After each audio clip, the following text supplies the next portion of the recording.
Hey everybody, welcome to episode number 7, which is going to be featuring the game between Blaze and Agent on Invoke Atrocity, with Zoe Diana, of course, against Ian on Draven Ez, featured in Fight Night last Friday for the NA region. And th- this is going to focus on several mistakes. Now, to be clear, I'm not saying Blaze and Agent is a bad player. You can just see that he statistically makes a lot of top cuts, but he was clearly less experienced with this deck, so we have a lot to show. This is going to be more essentially the same deck that Jordan played in episode 1. So without further ado, we're going to get into it. So in the mulligan phase, you probably want to keep Solari Priestess here, so you have a solid turn 3. Probably with Scryer as well. It curves nicely, they have synergy, and you never keep Scryer without Priestess here because well, I mean, the point of Scryer is, of course, the discount, and you always would prefer Priestess because it comes down much earlier. The thing about curving is that turn 3 is much more critical than turn 4, because turn 3 is the point in which you have to play a card, or else you lose mana. So turn 4, if you have no plays before turn 4, you lose 3 mana. If you have no plays until turn 3, you don't lose anything at all. So by having a turn 3 guaranteed, you guarantee that you don't lose any mana until you play turn 4, which you will likely draw something for, because you can just draw a 4-drop or a 3-drop. So if in case you didn't notice, Blazin didn't play Zoe until turn 2, and that's good, because if on turn 1, if the opponent has a Thermal Beam, then you're giving them a clean 1-mana Thermal Beam. For example, if they have Thermal Beam but not Mystic Shot, then when you play it on turn 2, they're going to have to use 3 mana for their Thermal Beam instead of 1 mana. And also he top decked Pale Cascade, which means, well, now they basically have to have Mystic Shot on the stack to actually kill it. For example, if they played a 2 mana card and then you attack, and then they 1 mana Thermal Beam, then you can Pale Cascade to cancel it. Now in this position, this is the first position, you can feel free to pause the video if you want. When the Draven attacks, do you hush and block the Draven with the goat? Or you can even chump block, but that's not recommended. So if you've paused the video and made your decision, or not paused the video and just gave your instinctive response, Blaze and Agent does not take this hush block. He in fact doesn't like it. What was that? Oh, I didn't mute the video, sorry. So here, the reason you take the hush block is, well, first of all, the reason you don't want to do it is because it's a bad trade. You're trading 4 mana and 2 cards for 3 mana and 1 card, and also your opponent still gets an axe. So, well, you do get a gem, but overall you're trading down. However, the problem is that with this deck, you will never trade up with Draven. And actually, most decks, you can't really trade up with Draven. So you want to get rid of the Draven. And here the thing is, this Draven will keep attacking for free. So basically what you're saying is that you're going to allow this Draven to keep attacking you every single attack token, and you're either going to waste a blocker or you're going to lose 3 health. This is bad. You don't want to be on the back foot. You're always going to be under more pressure than he is. You're always going to be taking free damage, and eventually you're going to be low enough where you have to take more and more inefficient plays just to survive, and it will just get worse. And now in this position again, okay, so there was a technical difficulty at the time, so it buffered, but in this position you don't want to play Solari Sunforger. Well, first of all, you want to start getting your invokes out, because the thing about Mountain Scryer is that it takes 2 turns to play. And now if you want with the options, you want to do it in advance. So you want to put these options in your hand. For example, if the Mountain Scryer gives you, a 6 mana like Golden Sisters, then you can plan to spend all of your creature mana on that, maybe round 5. Assuming a Mountain Scryer survives. So the idea is that you want to be able to invoke first, and then, well, play your invoke cards, because, well, I mean, you want to get them out, because they're going to cost mana, and you won't be able to play them on the same turn as Scryer. So Scryer basically takes 2 turns, and Sunforger takes 1 turn, if that makes sense. Also, you have 2 Scryers, so if they don't answer it, you can curve both of them out and get a ton of tempo back. Now here our opponent plays Static Shock and Flock to kill our Sunforger. And well, that's not great. If we had the gem, for example, that wouldn't even have been an option for them because we could gem to heal the damage from Static Shock, which we would have had if we Hush blocked.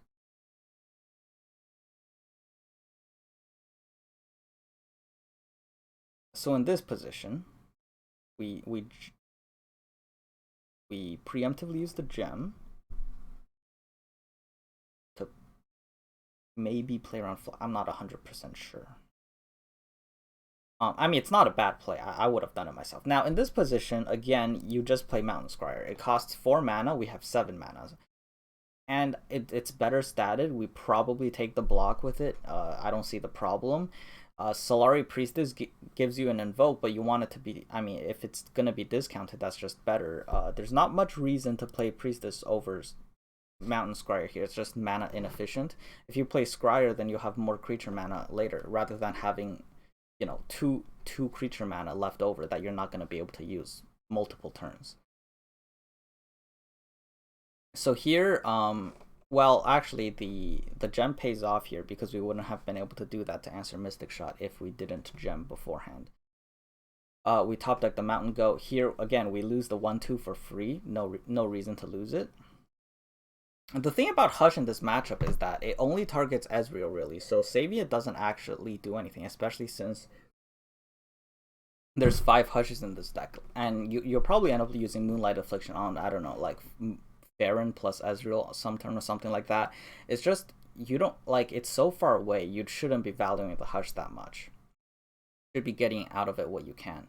And now in this position, they use Get Excited on the Mountain Scryer, but we get the Great Beyond, which is one of our main win conditions. So now we can either attack with it, plus Atrocity, or maybe somehow attack with it twice. But overall, this is one of the main win conditions of the deck, so it's important to take it over the other mediocre at best options,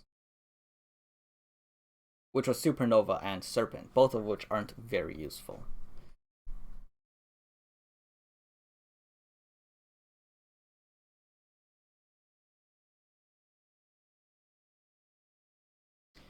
So next turn up is gonna come another critical moment, which is going to be between how to respond to the open attack. He top decks Spell Thief.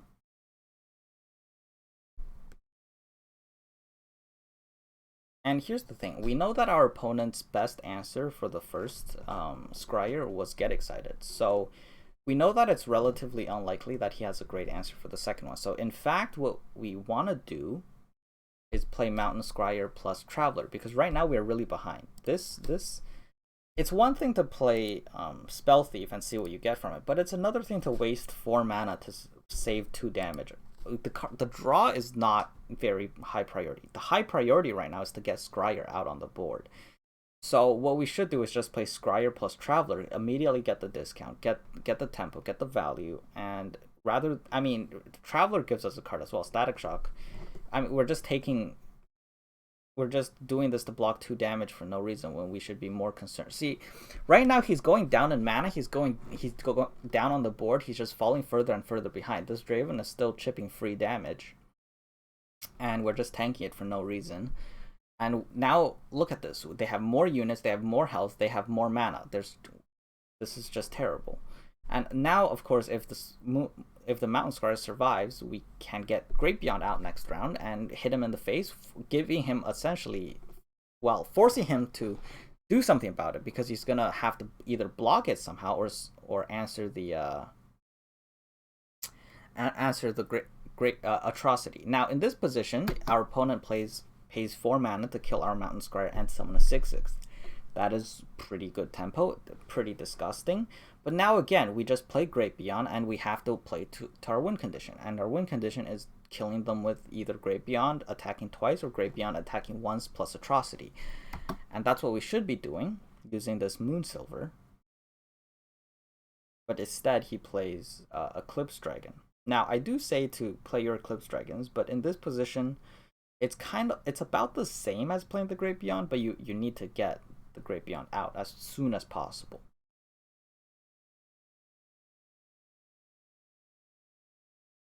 So getting the extra Moonsilver is okay. The Serpent isn't going to kill anything. You're not going to have the time to play the Trickster. And the Moonsilver, you kind of need the tempo. Right now, you're super behind. You need to be able to block some damage. So here, you have to play the two Moonsilvers on the Traveler. Well, not here immediately, but after our opponent plays a unit, which I believe they do. Oh no, they played Tri-Beam, and they end up with a 5/5. So we're going to have two units, and they're going to have a tremendous board. So we actually have no choice but to play the Traveler here. After we see this disgusting Tri-Beam card. I mean, look at this card. It kills a unit and summons massive units that are above the mana cost of the spell. Like, it makes no sense. But you know, here we go. So we have Traveler. We have our options are basically. We should probably pick Immortal Fire, and the reason for that is because we can play Immortal Fire. It's very resilient, so we take next round. I mean, of course. So we take the Immortal Fire, and then we play Great Beyond, and then we just try to kill him with it. Now, the main problem with this is that we won't have enough mana to also play Hush, which we want to be able to do because we want to be able to Hush the Ezreal. However, Moonsilver doesn't really do anything. So Jordan suggested Immortal Fire. I can kind of see the Moonsilver, but either way, neither of them really amount to much. Because you won't really have the mana to play, for example. Wait, no, we do have the mana. We have the mana to play Immortal Fire plus Great Beyond plus Hush, but the problem is that we can't play Hush this round, which we kind of want to do. So we wouldn't have been able to play the Immortal Fire anyway.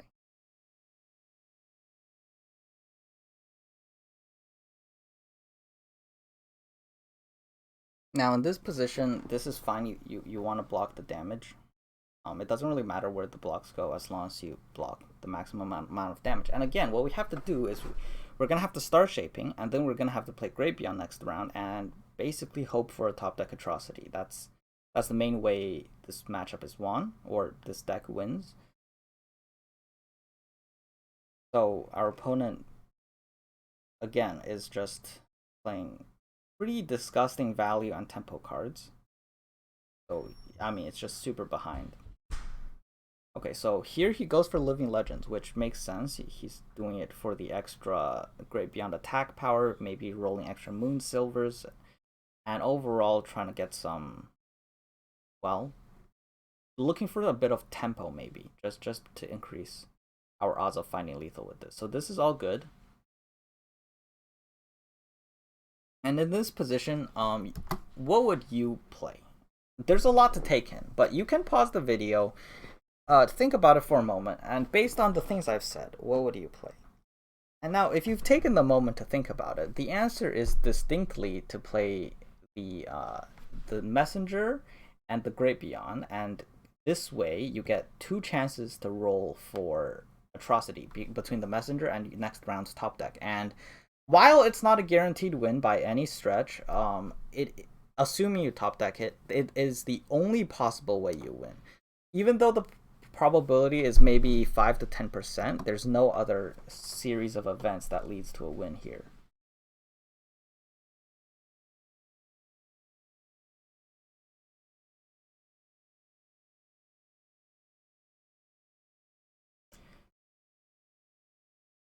Now, so right now, when I made the recording, I was playing the VOD at 2x speed.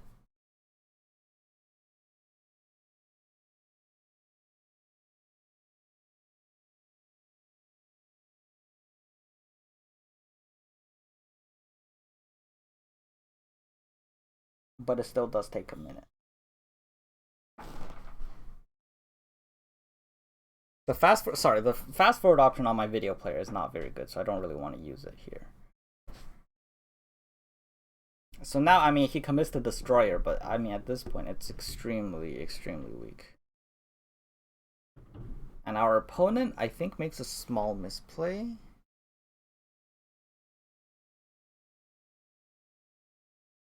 So here they sacrifice their unit just to break the spell shield, but the thing is, Blazing Agent has to attack and they have to block, so you may as well do it after you lose the unit to the attack. You know, I'm just gonna turn on the fast forward, and you can watch how the game plays out. there was no choice but to go for the Great Beyond attack plus atrocity this game. Well, given the start, so as a quick run through, I want to reiterate it was very, very important to take that hush block on round 3. There was no reason not to, and you just don't want to be putting yourself on the back foot all game. For example, as an analogy, if basically what you're doing is you're putting yourself behind. So if you're trying to say arm wrestle with your opponent, right, and you're basically starting with your hand right above the table. It's much harder for you to push back up than it is for them to push down. So you just don't want to be putting yourself in that position, and it just got worse and worse as the game went on. He kept making mana inefficient plays. He had to recover somehow. He had to go for the Great Beyond. He had to go for lethal. He kept trying to play it safe, but the thing is, when you're behind, you can't play it safe, because if you keep playing it safe while you're behind, what happens is that every event will cause you to have a small net negative.